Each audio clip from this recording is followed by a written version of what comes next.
नमस्कार मंडळी. तर ह्या काकांनी आपल्याकडनं पहिल्यांदा औषध नेलं होतं आणि त्यांना ना काय त्रास होता आणि किती दिवसामध्ये फरक पडला ते स्वतःहून सांगतील तुम्हाला.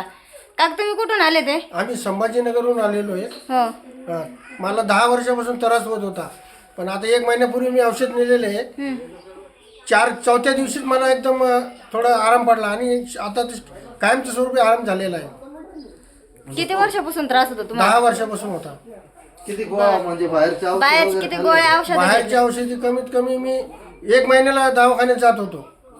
आग होत होती, ठणक निघत होती, हो. चालता येत नव्हतं, पण या औषधामुळे मला एकदम कायमस्वरूपी आराम पडलेला होता. असं वाटतं का आता तुम्हाला? मी पहिल्या जसं त्या आजारामुळे विचार करत होते तसं तुम्हाला वाटतं का आता मी त्याच्यामध्येच कंटिन्यू? नाही आता तर एकदम फ्री झालेलो, फ्री माइंड झालेले माझं. आता ते झाल्यामुळे कवर ते त्यांना घेऊन आले, त्यांचे मित्र सगळे. हे सगळे त्यांचे मित्र आहेत. हे त्यांना फरक झाल्यामुळे ते स्वतः त्यांच्या मित्रांना घेऊन आले.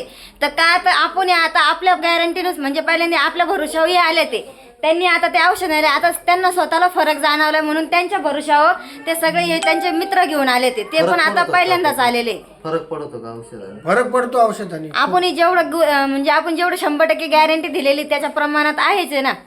तर आपण कोणालाही फसवणूक करत नाही. जे आहे ते प्रामाणिक आपण सगळ्यांना तेच सांगतोय.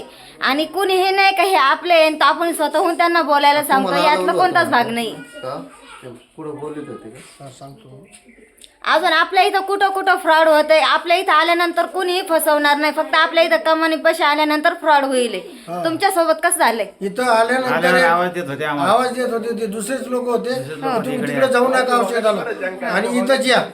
पण आम्हाला इथं फरक पडलेला आहे भाऊसाहेब रणशूरकडं. त्यामुळे आम्ही इथंच येणार आणि इथंच जे आमची सारखे जे परिस्थितीनं खराब असतील लोक त्यांना